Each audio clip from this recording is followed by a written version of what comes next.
आज हम लोग बात करेंगे ब्रिज के ऊपर। और करेंटली आपको पता होगा मेजरमेंट की सीरीज चल रही है, वहाँ पर हम लोगों ने लगभग 14-15 लेक्चर कवर कर चुका हूँ मैं। और जितने भी मेजर इंपॉर्टेंट टॉपिक्स हैं जो मेजरमेंट पे जिसके ऊपर क्वेश्चन आ सकता है किसी भी एग्जाम में, वो सारे हमने कवर कर लिए हैं। सीआरओ और ब्रिज के जो क्वेश्चंस हैं, सीआरओ के आई थिंक कवर हो गए, ब्रिज के क्वेश्चन रह गए हैं, तो इसीलिए आज मैं इस लेक्चर को तैयार कर रहा हूँ। इसी के साथ अगर आपको यहाँ पे आज हम डिस्कस कर लेंगे कितने तरीके के क्वेश्चंस, मतलब किन किन टॉपिक पे क्वेश्चंस आते हैं और उनके पीछे की ट्रिक को डिस्कस करेंगे। और ये क्वेश्चंस लगाए कैसे जाएंगे, इसके लिए मेजरमेंट की सीरीज ज्वाइन कर लो, प्राइम ग्रुप में चल रहा है, ठीक है। तो थ्योरी यहाँ से टॉपिक कवर कर लो, और इसकी एप्लीकेशन अगर आपको देखनी है कि कैसे इससे न्यूमेरिकल सॉल्व होंगे, तो उन चीज़ों को हमने कवर कर रखा है अपने मेजरमेंट की सीरीज़ में। यूथ पब्लिकेशन की जो प्रीवियस ईयर के क्वेश्चंस हैं वो कवर कर रहे हैं वहाँ पे, ठीक है। तो वहाँ पे आप ज्वाइन कर लेना। ओके, स्टार्ट करते हैं। अ, सबसे पहले हम बात कर लेते हैं ब्रिजेस की। तो ब्रिज के ऊपर जो क्वेश्चंस आए हुए हैं, जितना मैंने देखा है, तो बेसिकली तीन ही तरीके के क्वेश्चंस आते हैं ब्रिज के ऊपर, ठीक है। एक तो आता है एप्लीकेशन बेस्ड पे कि भैया कौन सा ब्रिज कहाँ यूज़ होगा, जैसे पूछ लेगा भैया मैक्सवेल ब्रिज का कहाँ इस्तेमाल होगा। ऐसे पूछ लेगा डायरेक्ट कि मैक्सवेल हो गया, ओवेंस ब्रिज का कहाँ यूज़ होगा, वेन ब्रिज का कहाँ यूज़ होगा। एक तो ये पूछ लेगा, या इसका उल्टा पूछ लेगा कि कैपेसिटेंस निकालने के लिए कौन सा ब्रिज यूज़ करें, फ्रिक्वेंसी निकालने के लिए कौन सा ब्रिज यूज़ करें, ठीक है। तो या तो ऐसे पूछ लेगा या रिवर्स करके, तो कौन सा ब्रिज यूज़ करें और किस काम के लिए यूज़ करें। पहला तो ये हो गया। दूसरा आता है कैलकुलेशन, कि भाई तुम्हें एक ब्रिज दे दिया जाएगा और तुमसे पूछा जाएगा इसका मतलब आर एक्स बता दो, एक्स मतलब अननोन रेजिस्टेंस आर, है ना, या unknown unknown inductance L x, या अननोन कैपेसिटेंस सी एक्स, ये सब पूछ लिया जाएगा तुमसे, ठीक है। या फिर क्वालिटी फैक्टर पूछ लिया जाएगा, ठीक है, क्वालिटी फैक्टर। तो इनके ऊपर आता है। और थर्ड आते हैं पहचान कौन, यानी कि यहाँ पे आएगा, तुम्हें एक ब्रिज दे दिया जाएगा, तुमसे पूछा जाएगा ये बता दो ये कौन सा ब्रिज है, ठीक है। तो कौन सा ब्रिज है इसकी पहचान करनी होगी ब्रिज देखे। तो बेसिकली ये तीन तरीके क्वेश्चन आते हैं, जिसमें सबसे ज़्यादा क्वेश्चन ये आएंगे फर्स्ट नंबर पे, सेकंड पे ये आएगा, और बहुत ही कम क्वेश्चन आएंगे थर्ड कैटेगरी में डाल देता हूँ पहचान कौन के, ठीक है। तो इन तीनों को आज इस लेक्चर के अंदर चर्चा करेंगे। छोटा सा लेक्चर है, पर सारे तुम्हारे जितने भी कॉन्सेप्ट क्लियर हो जाएंगे। एक बात समझ लो, ये जो इंपॉर्टेंट टॉपिक सीरीज चल रही है, यहाँ पे मैं केवल जेई और ए लेवल के जो क्वेश्चंस आते हैं उस टॉपिक को डिस्कस करता हूँ। यहाँ पे मैं इन डेप्थ डिस्कशन नहीं करता हूँ। इन डेप्थ डिस्कशन जो है उसके लिए हमारी सीरीज़ चलती हैं। सीरीज़ आप देखो ऑलरेडी बहुत सारी पड़ी हुई हैं। और इसी तरीके से सिंक्रोनस मशीन की सीरीज़ जो है हाफ कंप्लीट हो चुकी है, जो पड़ी हुई है पब्लिक में, और जो बचे हुए लेक्चर्स हैं वो प्राइम वीडियो में चल रहे हैं। तो बहुत कुछ है, 60 रुपये के अंदर बहुत कुछ आपको मिल रहा है। खैर, वापस चलते हैं अपने काम पे। तो सबसे पहले हम बात करते हैं एप्लीकेशन की। तो ये मैं हमेशा, ये एक्चुअली क्या हुआ कि जब मैं तैयारी कर रहा था तो मुझे ना नाम याद रखने में बड़ी दिक्कत होती थी, तो मैंने एक शॉर्ट ट्रिक निकाली थी। तो शॉर्ट ट्रिक को आज हम डिस्कस करेंगे कि कैसे हम याद रखें कौन सा ब्रिज किस काम के लिए। तो देखो, याद रखो, अभी स्लाइड मत देखो, अभी यहाँ समझो। महावस, महावस, ये वर्ड याद रखना, महावस और एम लोड, ठीक है, एम लोड। समझ में आ रही बात? ये क्या याद रखना है? महावस और एम लोड, बस इतना याद रख लो। ये दो वर्ड अपने दिमाग में 3-4 बार गुनगुना लोगे तो याद हो जाएंगे, महावस और एम लोड, ठीक है। अगर ये याद हो गया तो यहाँ से स्टार्ट करते हैं। महावस में एम का है मैक्सवेल ब्रिज, एच का मतलब है हेज, ए का मतलब है एंडरसन, डब्ल्यू का मतलब है वेन, और एस का मतलब है शेयरिंग। यहाँ पे मैक्सवेल की जो बात कर रहे हैं, ये इंडक्टेंस ब्रिज है, मैक्सवेल का इंडक्टेंस वाला, ठीक है। क्लियर हो रहा है यहाँ पे? तो ये 5 वर्ड हो गए। तो महावस में मैक्सवेल, हेज, एंडरसन, वेन और शेयरिंग, ठीक है। ऐसी एम लोड में आ जाओ, तो एम लोड में एम का मतलब हो गया मैगर, एल का मतलब हो गया लार्ज फॉरेस्टर, ओ का मतलब हो गया ओवेंस, और डी का मतलब हो गया डिसॉटी, ठीक है। तो इस तरीके से क्या होता है ना, अगर आप इस तरीके से वर्डिंग याद रख लोगे तो आपको कभी कोई दिक्कत नहीं होगी। सारे का सारा मतलब ये समझ लो, ये जो अभी 1-2 स्लाइड में अभी यहाँ पे कवर कर रहा हूँ, इसके अंदर मान के चलना कम से कम तुम्हारे 50 क्वेश्चन लग गए बिना लगाए, ठीक है।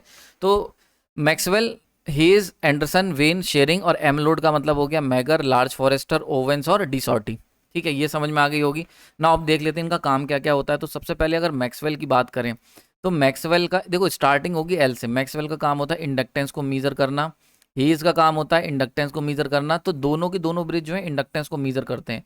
अंतर क्या है? मैक्सवेल मीजर करेगा मीडियम क्वालिटी का इंडक्टेंस, ठीक है। क्यू मतलब होता है क्वालिटी फैक्टर, तो मीडियम क्वालिटी।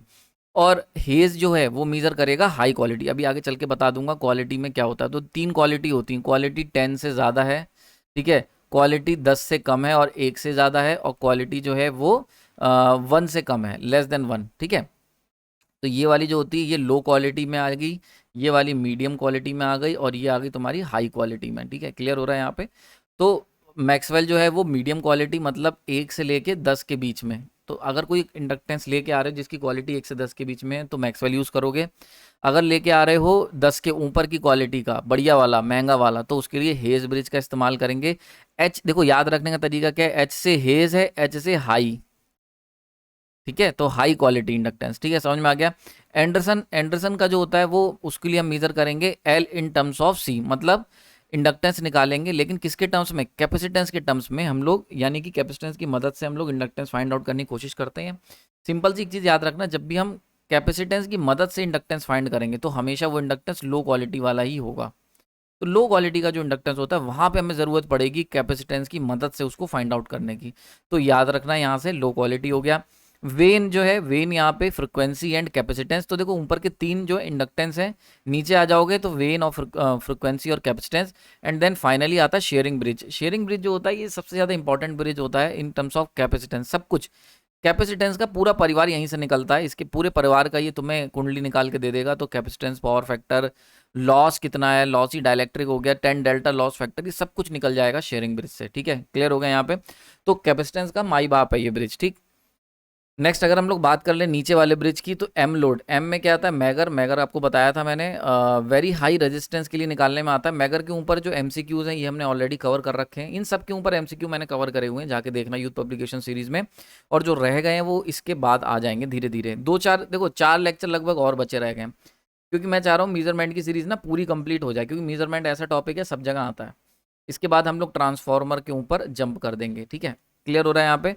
नाउ अब बात कर लेते हैं एल। एल का मतलब क्या है, एल का मतलब है लार्ज फॉरेस्टर। तो लार्ज फॉरेस्टर का इस्तेमाल करा जाता है 2 रेजिस्टेंस को कंपेयर करने के लिए, ठीक है, R1 एंड R2 को, ठीक है। तीसरा आता है ओवेंस, ओ से ओवेंस है। ओवेंस का काम क्या होता है, L in terms of C. तो एंडरसन भी यही कर रहा है, L in terms of C. Owen भी यही करता है, ठीक है, L in terms of C. तो अब मैंने आपको क्या बताया था, जब भी इंडक्टेंस के लिए मुझे कैपेसिटेंस का इस्तेमाल करना पड़ेगा तो इसका मतलब बड़ा ही लो क्वालिटी का है, तो इसीलिए ओवेंस ब्रिज लो क्वालिटी के अंदर आता है। लास्ट है डिसॉर्टी। डिसॉर्टी के अंदर हम लोग क्या करते हैं, 2 कैपेसिटर को कंपेयर करके कैपेसिटेंस की वैल्यू फाइंड आउट करते हैं। और यहाँ पे क्या होता है, लॉसलेस कैपेसिटर। देखो अभी मैंने बताया था शेयरिंग ब्रिज है और डिसॉर्टी, दोनों के दोनों जो होते हैं कैपेसिटेंस के लिए यूज होते हैं। शेयरिंग में क्या फायदा है, इसके अंदर प्रैक्टिकल कैपेसिटर। प्रैक्टिकल कैपेसिटर का मतलब क्या हुआ, सी क्या है, प्रैक्टिकल है। प्रैक्टिकल का मतलब क्या होता है, प्रैक्टिकल का मतलब हो गया कि भैया जिसके अंदर लॉस वॉस हो रहे होंगे, ठीक है, तो लॉस, तो लॉस, इसीलिए देखो प्रैक्टिकल कैपेसिटर में लॉस ही डाइलेक्ट्रिक दे रखा है, 10 डेल्टा दे रखा है, तो लॉस ही, यानी कि जब तुमसे कहा जाए प्रैक्टिकल कैपेसिटर के ऊपर काम करके बता दीजिए, तो प्रैक्टिकल कैपेसिटर की मेजरमेंट करना है तो शेयरिंग यूज करोगे। और अगर कोई तुमसे कहता है आइडियल यानी कि लॉसलेस कैपेसिटर के ऊपर काम करके बता दीजिए, तो आप यूज करेंगे डिसॉर्टी ब्रिज को। समझ में आ रही बात, है क्लियर हो गया होगा। नेक्स्ट बात कर लेते हैं रेजिस्टेंस मेजर करने के 3 ब्रिज, व्हीटस्टोन, केल्विन डबल और मैगर। मैग, अब देखो यहाँ पे रेजिस्टेंस की 3 कैटेगरी, ठीक है। रेजिस्टेंस की आपको मैंने बता दी, मीडियम रेजिस्टेंस, स्मॉल रेजिस्टेंस और हाई रेजिस्टेंस। तो हाई रेजिस्टेंस के लिए मैगर यूज करोगे, केल्विन डबल बहुत ही स्मॉल रेजिस्टेंस के लिए। केल्विन डबल ब्रिज के ऊपर मैंने एमसीक्यू ऑलरेडी करा दिए हैं। इसके अंदर सिंपल सा कॉन्सेप्ट ये होता है कि हम लोग 2 लीड पेयर की जगह 4 के लीड पेयर यूज करते हैं, ताकि जो लीड का जो इंटरनल रेजिस्टेंस है उसको बाइकआउट किया जा सके, बाईपास किया जा सके। व्हीटस्टोन ब्रिज में मीडियम रेजिस्टेंस, ठीक है। अब बात कर लेते हैं इंडक्टेंस की। तो इंडक्टेंस 3 कैटेगरी का होगा, हाई क्वालिटी, मीडियम और लो। ये भी मैंने चर्चा करी थी। हाई के लिए एच से हाई, एच से हेज, एम से मीडियम, एम से मैक्सवेल। देखो कितना याद करने का कितना सही तरीका है। हाई क्वालिटी के लिए हेज, मीडियम क्वालिटी के लिए मैक्सवेल, और लो क्वालिटी के लिए 2 थे, ओवेंस एंड एंडरसन, क्योंकि इसके अंदर हम लोग एल को निकालने की कोशिश कर रहे थे इन टर्म्स ऑफ सी, ठीक है, सी में, सी की टर्म्स में, ठीक है, समझ में आ रही, मतलब कैपेसिटेंस का सहारा ले रहे हैं हम लोग इसमें निकालने के लिए। अल्टीमेट बात इतनी सी है। नाउ अब बात कर लेते हैं ब्रिजेस की। तो ब्रिज का देखो एक मैं तरीका बता दूं, मैंने देखा, देखो ब्रिज के अगर आप किसी बुक से पढ़ोगे, बहुत ध्यान से समझना जो बात बता रहा हूँ, अगर आप किसी बुक से पढ़ोगे तो बड़ा ही कॉम्प्लिकेटेड तरीके से ब्रिजेस को सॉल्व कर रखा होता है। और हम लोग क्या करते हैं, हम क्वेश्चन देखते ही क्या करते हैं, क्वेश्चन को छोड़ देते हैं। हम कहते हैं भाई ब्रिज व्रिज का तो बड़ा कॉम्प्लिकेटेड है, और इमेजनरी को कंपेयर करो, रियल पावर को कंपेयर करो। देखो ये सब चीज़ें जो है, अगर आप गेट का पेपर दे रहे हो तो वहाँ पर क्वेश्चंस ड्राइव करके ही करने पड़ेंगे, क्योंकि गेट का अच्छा लेवल का होता है। इंजीनियरिंग सर्विसेज में कन्वेंशनल अगर होता है, अब पता नहीं मुझे होता नहीं होता, पहले होता था, तो कन्वेंशनल के लिए आपको आना ज़रूरी है। लेकिन अगर हम बात करते हैं एई और जेई लेवल के एग्जाम्स की, तो वहाँ पर आपको डेरिवेशन करने की ज़रूरत नहीं है। आज की जो लेक्चर मैं ले रहा हूँ इतना, ये जो अगर आपने लेक्चर देख लिया, तो आज का जो लेक्चर है प्लस, बहुत ध्यान से सुनना, आज का जो लेक्चर है हमारा आज का, प्लस जो एमसीक्यू सीरीज़ मैं करवा रहा हूँ यूथ पब्लिकेशन की, जो मैं अपने चैनल पे करवा रहा हूँ, ठीक है, प्राइम ग्रुप पे। अगर ये दोनों तुमने कंप्लीट कर ली तो मैं रिटन में दे सकता हूँ कि लगभग लगभग 90% प्लस क्वेश्चन तुम्हारे, ठीक है, मेजरमेंट से रिलेटेड, ब्रिज से रिलेटेड सॉल्व हो जाएंगे, कोई नहीं रोक पाएगा। तो आज अगर आपने ये स्लाइड पूरी देख ली, लेक्चर पूरा देख लिया, तो जितने भी क्वेश्चन आए हुए हैं पिछले, उन सब को स्टडी करने के बाद मैंने ये स्लाइड्स तैयार करी हैं, है ना। काफ़ी इसीलिए थोड़ा गैप हो जाता है। बहुत बार लोग सोचते होंगे सर रेगुलर वीडियोस नहीं डालते। देखो क्वालिटी के साथ मैं कंप्रोमाइज़ नहीं कर सकता, जब मुझे बढ़िया कंटेंट तैयार हो जाता है तभी मैं उसको लेके आता हूँ। तो इसीलिए थोड़ा गैप के बाद डालता हूँ, ताकि थोड़ा प्रॉपर रिसर्च कर लूँ, उसके पीछे की प्रॉपर रिसर्च होनी चाहिए। तो अगर आज तुमने ये पूरी स्लाइड देख ली तो ब्रिज से रिलेटेड कोई भी क्वेश्चन तुमसे आराम से लग जाएगा, कोई टेंशन ही नहीं होगी, आज से डरोगे नहीं। तो डर खत्म हो जाएगा ब्रिज का, जो भी तुम्हारे मन में है आज का लेक्चर देखने के बाद। तो चलो स्टार्ट करते हैं ब्रिज के ऊपर। सबसे पहले सिंपल मैंने व्हीट स्टोन ब्रिज बनाया हुआ है। व्हीट स्टोन ब्रिज में सिंपल सा याद रखना है, देखो ये लगा, देखो एक बात याद रखो, अगर तुम्हें मेरे जैसे मेरे लेक्चर से पढ़ रहे हो तो मैंने इसको R1 लिया है, इसको R2 लिया है, मतलब जहाँ से करंट आ रहा है वो करंट दो पार्ट्स में डिवाइड होगा, R1 R2, एंड देन दो पार्ट्स में जाके कंबाइन होके बाहर निकल जाएगा R3 R4। तो देखो इसको ब्रिज को समझने का सबसे अच्छा तरीका है, अब तुम कोई भी बुक भूल जाओ, तुम क्या करो, जो मैंने तरीका बताया है इसको ध्यान से समझो। तो सबसे पहले तो याद रखो, नंबर याद रख लो, ठीक है। तो यहाँ से अगर करंट आएगा तो इसको हम R1 और इसको 1 कह देंगे, इसको 2 सेकंड कहेंगे, इसको थर्ड साइड, इसको फोर्थ साइड, जो भी यहाँ लगा होगा। और 1 और 3 के बीच में गैल्वेनोमीटर या जो भी हमारे पास जो डिफ्लेक्शन मीटर है वो हम लगा देंगे, ठीक है। सिंपल सा याद रखना है। अब देखो इक्वेशन क्या याद रखनी है कि जब भी ऐसी ये ब्रिज होगा तो इसमें जो बैलेंसिंग इक्वेशन होती है वो R1 divide by R2 and R3 divide by R4 होती है। अगर ये कॉम्प्लेक्स होगा तो Z1 divide by Z2 equal to Z3 divide by Z4 होती, सिंपल है, ठीक है। तो अभी हम सिंपल लेके चल रहे हैं जिसपे क्वेश्चन आए हुए हैं। तो R1 डिवाइड बाई R2 यानी कि ये दोनों, this divide by this, and R3 divide by R4 ये आ गया, ठीक है। ये चीज़ क्लियर हो गई। तो व्हीट स्टोन ब्रिज के ऊपर अगर क्वेश्चन आएगा तो इस सिंपल वाले फॉर्मूले से हो जाएगा, ठीक है, कोई दिक्कत ही नहीं है उसमें। नेक्स्ट अगर हम लोग बात करते हैं, अब हम कॉम्प्लेक्स डालते हैं, यानी कि ये तो हो गया सिंपल, यानी केवल रियल टर्म था, लेकिन जब हम कॉम्प्लेक्स स्ट्रक्चर की बात करेंगे तो एक चीज़ याद रखना, एक ट्रिक बता रहा हूँ, जब भी इंडक्टेंस का होगा तो इंडक्टेंस जैसे हमने कहा, जैसे R1 बाई R2 है, वैसे इंडक्टेंस अगर मान लेते हैं सेकंड ब्रांच में इंडक्टेंस लगा हुआ है तो R1 डिवाइड बाई L2 हो जाएगा, ठीक है। लेकिन अगर कैपेसिटेंस होगा, कैपेसिटेंस लगा हुआ है, जैसे मान के चलते हैं ये ब्रांच है R1 है और ये ब्रांच है हमारे यहाँ पे L2 लगा हुआ है, एग्जाम्पल के तौर पर ले रहा हूँ, तो ये तो ठीक है। लेकिन अगर यहाँ पे L2 की जगह कैपेसिटेंस लगा होता है यहाँ पे, तो कैपेसिटेंस की जगह आपको 1/C2 लेना है, ठीक है। आपको ये बात ध्यान रखनी है क्योंकि R और L एक जैसा करेक्टर फॉलो करते हैं, और जब भी C की बात होती है तो 1/C का इस्तेमाल हम लोग करेंगे। क्लियर हो रहा है यहाँ पे। तो जैसे यहाँ पे R1/R2 करा, अगर L होता तो L1/R2 कर देते, लेकिन अगर C होता तो 1/C1 डिवाइड बाई R2 करते। याद रखना ये चीज़ें, ठीक है, आगे इसका भी यूज़ होगा ना। आप देखो इस पर्टिकुलर स्ट्रक्चर की बात कर लेते हैं। ये वाला ब्रिज जो है इसके अंदर, इसका नाम है हेज ब्रिज, ठीक है, हेज ब्रिज है। पहचान क्या है, इधर की तरफ L और R होगा और इधर की तरफ R और C होगा, मतलब एक R में RL और एक R में RC, और वो भी C जो है वो सीरीज में, सीरीज, ठीक है। तो ये होती पहचान हेज ब्रिज की है। आपको मैंने बताया था हाई क्वालिटी इंडक्टेंस को निकालने का काम करता है ये। तो हेज ब्रिज की पहचान याद रखना, सिंपल सा है, RC सीरीज में होगा, है ना। अभी आगे चल के बताऊंगा। एक केस और होता है जिसमें R और C पैरेलल में होते हैं, उसके ऊपर आगे चर्चा करेंगे, अभी पहले इसको समझ लो, ठीक है। तो अब ये पूरा स्ट्रक्चर हो गया ना। यहाँ पे इस पर्टिकुलर जो क्वेश्चन, ये जो पर्टिकुलर ब्रिज दिया होता है, इस पे हमेशा केवल और केवल क्वालिटी फैक्टर ही पूछा जाता है, ध्यान रखना, इंपॉर्टेंट चीज़, ठीक है। तो इस क्वेश्चन से, क्योंकि इस क्वेश्चन को अगर तो इस क्वेश्चन को तुम सॉल्व, इस ब्रिज को सॉल्व करोगे, जो स्टैंडर्ड प्रोसीजर है कि इमेजिनरी टर्म्स को इमेजिनरी के बराबर बना के और रियल टर्म्स को रियल के समान इक्वेट करके, तो बड़ा ही कॉम्प्लेक्स इक्वेशन निकल के आती है। ध्यान रखो, AE का पेपर हो या JEE का पेपर हो, दोनों ही पेपर में, क्योंकि तुम्हें 1 मिनट मिला होता है एक क्वेश्चन करने के लिए, तो इतने कॉम्प्लेक्स फॉर्मूले जो हैं आपको याद रखने की ज़रूरत नहीं है, कभी क्वेश्चंस नहीं आएंगे। तो जो कोचिंग्स वाले या जो बुकलेट आप पढ़ते हो, ध्यान रखा करो, जो बुकलेट्स आप पढ़ते हो या फॉर्मूला कहीं से पढ़ रहे हो, ये जो बड़े वाले फॉर्मूले हैं ना, इनके ऊपर क्वेश्चंस नहीं आते, क्योंकि और अगर आएंगे तो छोड़ देना, स्किप कर दिया जाता है, याद रखा करो। तो एक्चुअली क्या होता है कि जैसे क्रिकेट मैच होता है, तो ज़रूरी नहीं है कि तुम हर बॉल पे 6 मारो। 100 कौन बनाएगा, 100 या बढ़िया प्लेयर कौन है जो अपने पाले में, जो अपनी जो तुम्हारी रेंज में जो बॉल आएगी उसको तुम हिट कर पाओ, और जो बॉलें खतरनाक हैं, जो स्विंग हो रही हैं, उनको तुम स्किप कर पाओ, बाहर जाती बॉल को टच ना करो और जो तुम्हारे पास आए उसको तुम अच्छे से खेलो। तो इसीलिए क्या होता है, ऐसे ही एग्जाम होता है, एग्जाम में कुछ क्वेश्चंस जो बाहर जाती बॉलें होती हैं उनको स्किप करना होता है। तो बिल्कुल वैसे ही यहाँ पर, तो अगर इसके ऊपर क्वेश्चन आ गया, एलएक्स पूछ लिया गया मान के चलते हैं ये, तो ये बड़ा ही कॉम्प्लेक्स इक्वेशन बन जाएगी। और ऐसे केस में क्या होगा, हम लोग क्या करते हैं इस पर्टिकुलर टाइप पे, हमें वो इक्वेशंस को छोड़ देना पड़ेगा। तो इस क्वेश्चन को हम स्किप कर देंगे अगर ऐसा आता है।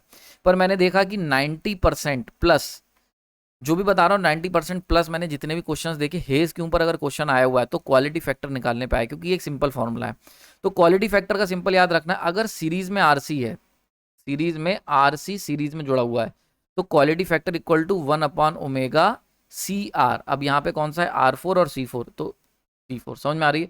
तो क्वालिटी इक्वल टू 1/C4R4। अगर यहीं पर ये ऐसे होता, अभी आगे आएगा एक ब्रिज ऐसा इसमें R4 और C4 होता, तो इसका जो क्वालिटी होती है वो कितनी होगी, ओमेगा C4R4। तो ये जो चीज़ें अपॉन में है ये ऊपर चली जाएंगी। तो जब सीरीज में जोड़ोगे तो 1/ओमेगा C4R4, और पैरेलल में जोड़ोगे तो quality factor equal to omega C4R4। समझ में आ रही बात है, क्लियर हो गया होगा। आगे चलते हैं। नाउ अब देखो, ये मैंने बताया था ना, इसमें क्या था, RL यहाँ पे RL और यहाँ पे RC सीरीज में, अगर ऐसा कॉम्बिनेशन है, this is what we called Hay's bridge.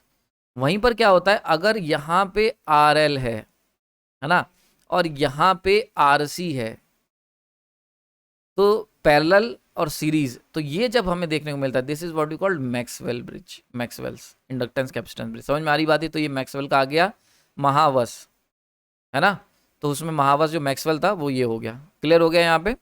तो this is your Maxwell inductance capacitance bridge आ जाता है। बहुत ध्यान से समझ लेना। अब देखो, सबसे पहले ये पैरेलल में है, तो इसका quality factor Q equal to कितना हो जाएगा, ओमेगा C4R4। देखो ये लिखा हुआ है ओमेगा C4R4। सिंपल सी बात हो गई इस ब्रिज के बारे में, ठीक है।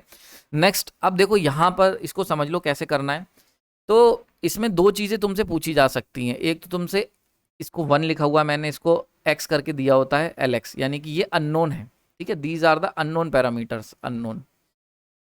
तो एक बार एक इक्वेशन से RX निकालोगे और एक इक्वेशन से LX निकालोगे। तो सबसे पहले RX की इक्वेशन देख लेते हैं। तो 1 की जगह x कर लेना, बात वही है। तो RX इक्वल टू, तो this by this divide by this by this, तो RX R1 divide by R2 होता था, equal to R3 divide by R4। ये होता था ना इक्वेशन, मैंने बताया था पीछे व्हीटस्टोन ब्रिज की इक्वेशन, ठीक है। तो ये आ गई इक्वेशन निकल के। तो यहाँ से आप लोग RX की वैल्यू निकालोगे, RX equal to R3 R2 divide by R4। समझ में आ गई बात है, क्लियर हो गया, कोई दिक्कत नहीं होनी चाहिए। नेक्स्ट हम लोग बात कर लेते हैं, अब L भी निकालना है, LX भी है।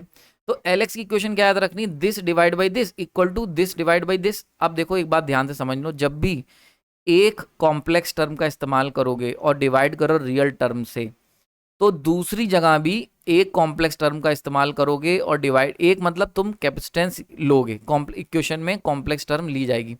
तो अगर मान के चलते हैं ऐसी आ रही है कि ऐसे मान लो इमेजिनरी टर्म आ रही है, या L और C अगर ले रहे हो डिवाइड बाई R, तो इधर भी क्या होगा, इस इक्वेशन में भी एक टर्म R की होगी और एक टर्म C की होगी, जैसा भी होता है, ठीक है। क्लियर हो रहा है यहाँ पे।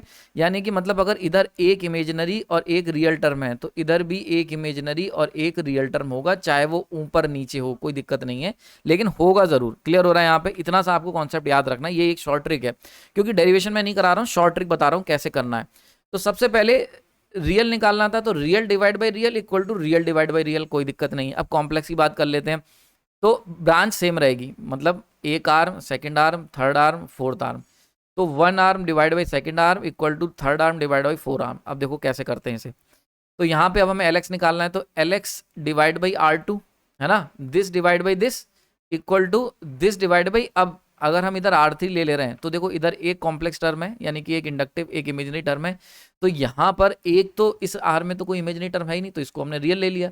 तो यहाँ पर हमें एक इमेजिनरी टर्म लेनी पड़ेगी ना। इस पूरी ब्रांच में इमेजिनरी टर्म कौन सी है, C4। तो यहाँ पे आ जाएगा 1/C4। 1/C4 क्यों है, मैंने पीछे तुम्हें ट्रिक बताई थी, जब भी L लोगे तो L ले लोगे, R लोगे R लोगे, लेकिन C लोगे तो 1/C लेना पड़ेगा। This is the simple concept. तो अब क्या हो गया यहाँ पे, अगर इस ब्रिज को हम लोग लिखते हैं, तो L1 divide by R2 equal to R3 divide by 1/C4, ये आ गया निकल के, है ना। अब जैसे ही तुम इसको सॉल्व करोगे, तो यहाँ से L1 मतलब LX unknown equal to R2 into R3 और C4 ऊपर चला गया, तो C4। That is the important formula, जिसके ऊपर बहुत सारे क्वेश्चंस आए हुए हैं। समझ में आ गई, रटना नहीं है इसको, अगेन कह रहा हूं मैं, कुछ भी रटवा नहीं रहा हूं तुम्हें।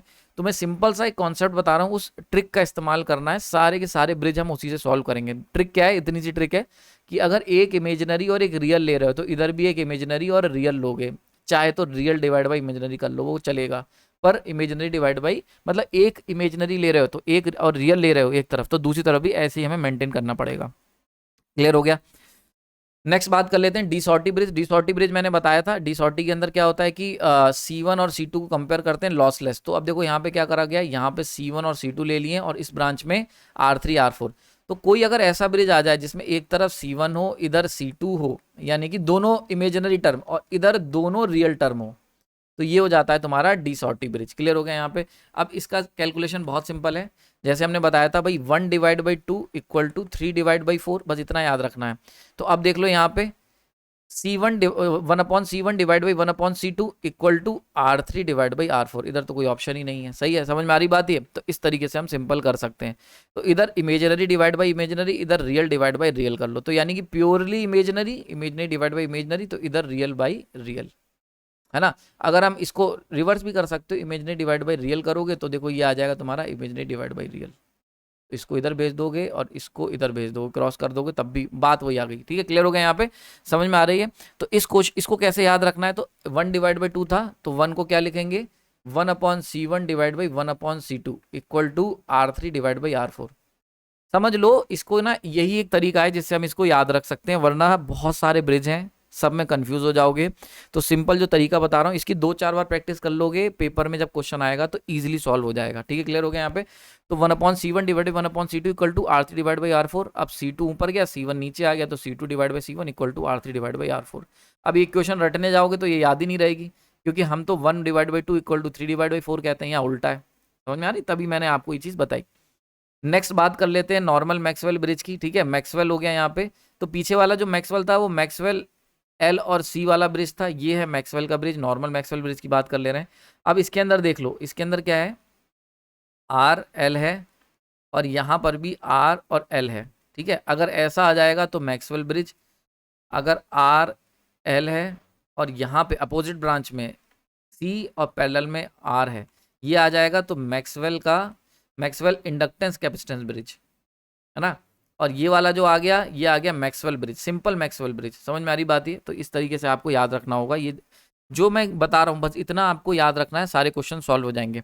अब देख लो इसके अंदर, देख लो इसके अंदर मान के चलते हैं LX की वैल्यू निकालनी है हमें। ठीक है, LX की, अगर RX की वैल्यू निकालनी होती RX की, तो कितना होता RX divide by R2 equal to R3 divide by R4, solve हो जाता है, ये सिंपल है। लेकिन हमें क्या निकालना है, इसमें मेनली जो क्वेश्चन पूछे गए हैं वो LX की वैल्यू पर निकाले गए। तो जैसे यहाँ पे करा था वैसे ही LX divide by L2 equal to R3 divide by R4। समझ में आ रही बात ही, इस तरीके से इसे सॉल्व कर लिया। यहाँ पर हमने क्या करा 1/C1 करा था, इसलिए ये चीज़ उल्टी उल्टी हो गई। ठीक है, ये सिंपल कॉन्सेप्ट है। नाउ दूसरी बात कर लेते हैं शेयरिंग ब्रिज। अब शेयरिंग ब्रिज और अभी हमने देखा डी-शॉर्टी ब्रिज, दोनों में क्या अंतर है। शेयरिंग ब्रिज जो होता था मैंने आपको बताया था, ये होता है लॉस वाले के लिए, लॉसी कैपेसिटर के लिए। अब लॉसी कैपेसिटर की पहचान क्या होती है, C के साथ R एड अप होगा, मतलब R होगा पिक्चर के अंदर। ठीक है, तो देखो C के साथ R है, क्लियर हो रहा है यहाँ पे। जबकि डी-शॉर्टी ब्रिज जो था उसके अंदर देखो प्योर कैपेसिटर था, प्योर कैपेसिटर आइडियल, तो इसके अंदर कोई भी रेजिस्टेंस इंक्लूड नहीं था, तो सिंपल सी है। तो ये मेन डिफरेंस याद रखना है, यहाँ पर R आ जाएगा, यहाँ नहीं है। ठीक है, अब देखो इसको सॉल्व कर लो, तो सिंपली जब RX निकालेंगे हम लोग, मान के चलते हैं RX निकालना है, तो real term divide by 1/C2 imaginary term equal to R3 divide by, इधर भी एक इमेजिनरी टर्म ले लो 1/C4। तो ये हो गई एक चीज मैंने बताया ना, या तो ये हम हो गए RX निकाल रहे हैं। ठीक है, तो रियल डिवाइड बाई इमेजिनरी, तो रियल डिवाइड बाई इमेजिनरी, तो देखो ये क्वेश्चन बन के आ गई, सॉल्व कर लिया। कितना सिंपल है, अगर आपको थोड़ा सा कॉन्सेप्ट समझ में आ गया तो निकाल ले जाओगे। RX into equal to R3C4 divide by C2। ठीक है, भर भर के क्वेश्चन आए हुए हैं इस टॉपिक्स पे। ठीक है, नाउ नेक्स्ट, अब RX तो निकाल लिया, CX निकाल लो, तो imaginary divide by imaginary equal to real divide by real. जैसा करोगे, अगर imaginary divide by real divide by imaginary करोगे तो इधर भी रियल डिवाइड बाई इमेजिनरी करोगे, अगर इधर इमेजिनरी डिवाइड बाई इमेजिनरी करोगे तो इधर रियल डिवाइड बाई रियल होगा। ठीक है, समझ में आ रही बात ये। तो CX divide 1/CH divide by 1/C2 imaginary divide by imaginary equal to real divide by real, तो R3 डिवाइड बाई R4। इससे सिंपल कोई तरीका ही नहीं है ब्रिज को याद रखने का। अगर आप ब्रिज को देखो, एक बात समझ लो, बहुत इंपॉर्टेंट बता रहा हूँ, मेरा अपना एक्सपीरियंस रहा है, जब भी किसी एग्जाम की तैयारी करते हो तो कोई चीज़ ना हमारी फेवरेट और अनफेवरेट मत रखो, ये बैनर हटा दो। क्या होता है, कोई भी अगर हम बात करते हैं सब्जेक्ट की, तो उस सब्जेक्ट के अंदर बहुत बड़ा सब्जेक्ट होता है, उसके अंदर मान के चलते हैं 100 टॉपिक हैं। तो सब्जेक्ट कभी भी कोई स्किप करके मत जाओ, बहुत ध्यान से समझ लो। उन 100 में से देखो कि कितने टॉपिक्स को हम लोग तोड़ सकते हैं, है ना। तो जैसे मान के चलते हैं 100 है, 100 में से हम लोग 60 टॉपिक ऐसे हैं जिन जो ईजी हैं, इस तरीके की छोटे छोटे ट्रिक से हो जाएंगे। तो आपका काम क्या होगा, पूरे साल जो सब्जेक्ट, कुछ सब्जेक्ट तो पूरे तैयार हो गए, और जो सब्जेक्ट तैयार नहीं है उनके छोटे छोटे टॉपिक्स जिसके ऊपर क्वेश्चन आ जाएगा तो तुम कर लोगे, उनको तोड़ते रहो। क्योंकि क्या होता है, जब पेपर आता है तो पेपर में हार्ड पार्ट होता है, मीडियम होता है और इजी होता है ना। तो अगर तुमने मीडियम और इजी कर लिया तो आपका सिलेक्शन हो जाएगा। हार्ड पार्ट तुम्हें छोड़ना होता है, स्किप करना होता है। ये वो बॉलें होती हैं स्विंग वाली, इनको जाने देना होता है। और ये मीडियम वाली बॉलें होती हैं जिन पे सिंगल डबल लेने होते हैं। और इजी वाली जो बॉलें होती हैं इन पे हमें छक्के और चौके मारने होते हैं। तो ये आता है, ठीक है, ओवरऑल। अब देखो क्या चीज़ है कि जो इजी वाला पार्ट है ये बता के नहीं आएगा कि ये इजी है, तो ये किसी भी सब्जेक्ट से आ सकता है, सब्जेक्ट कोई भी हो, है ना। तो मान के चलते हैं तुम ईएमटी छोड़ के गए, अब ईएमटी में से इजी में आ गया, समझ में आ रही बात, और तुम छोड़ के गए थे तो वहाँ लॉस हो जाएगा। तुम मशीन बहुत अच्छे से पढ़ के गए और मशीन हार्ड में आ गई, तो मशीन तुम वैसे ही नहीं कर पाए और करोगे तो टाइम बर्बाद। इसीलिए आपने देखा होगा बहुत सारे लोग ना क्वेश्चंस ईगो पे ले लेते हैं कि यार मशीन, डीसी मशीन, यार पिछले 2 साल से डीसी मशीन पढ़ रहा हूँ, मेरा फेवरेट है डीसी मशीन, तो डीसी मशीन का क्वेश्चन तो करके रहेंगे। ऐसा कुछ नहीं होता है, समझ में आ रही। हम ये सोच के चलते हैं कि भाई डीसी मशीन मेरा फेवरेट है, इसको मुझे करना है, यहीं पे गलती होती है। तो आपका कोई नो पर्सनल फेवरेट, तुम्हारा कोई पर्सनल नहीं होना चाहिए। ये जो पर्सनल फेवरेट है ना, ये जब तुम टीचिंग करने आओगे तब बताना ज्ञान, कि भैया हमारा, जैसे मैं हूँ, मुझसे पूछा जाता है कि सर इस बार हर सेमेस्टर में हमसे पूछा जाता है कि कौन सा सब्जेक्ट आप पढ़ाएंगे, तो मैं कह देता हूँ चलो यार एक काम करता हूँ, इस बार मशीन पढ़ा लेता हूँ, या मटेरियल हो गया, या पावर सिस्टम हो गया। तो वहाँ पे आपके पर्सनल फेवरेट चलते हैं, क्योंकि आपको पूरा उसे दिल से पढ़ाना होता है। लेकिन जब हम बात करते हैं एग्जाम की, तुम्हारा फोकस किस पे है, एग्जाम को क्रैक करने पे, तो वहाँ पे कोई पर्सनल फेवरेट जैसी चीज़ नहीं होती। तो इसीलिए हमेशा याद रखो, सारे सब्जेक्ट पढ़ के जाओ। जो सब्जेक्ट, मान के चलते हैं तुम्हें ईएमटी बिल्कुल समझ में नहीं आता, कोई बात नहीं, ईएमटी में से देखो 100 टॉपिक हैं, 100 में से देखो कि कौन से वो 40 टॉपिक हैं या 50 टॉपिक हैं जो मैं पढ़ के जा सकता हूँ, जो ईजी हैं। मतलब जिसकी वजह से हमें पता है कि अगर x+3 की इस टाइप की इक्वेशन का क्वेश्चन आया तो हम कर लेंगे। तो इस टाइप की इक्वेशन जो हो गई, ये एक टॉपिक हो गया, इसको तैयार कर जाओ। समझ में आ रही है, तरीका बता रहा हूँ कैसे।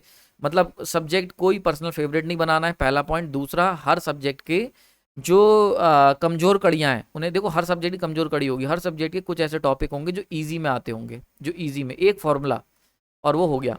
समझ में आ रही बात है, तो वो तैयार कर जाओ। अब जैसे मीजरमेंट है, मेजरमेंट में हमेशा मैंने देखा बहुत सारे बच्चे जिनसे मैं बात करता हूँ ब्रिज छोड़ के जाते हैं।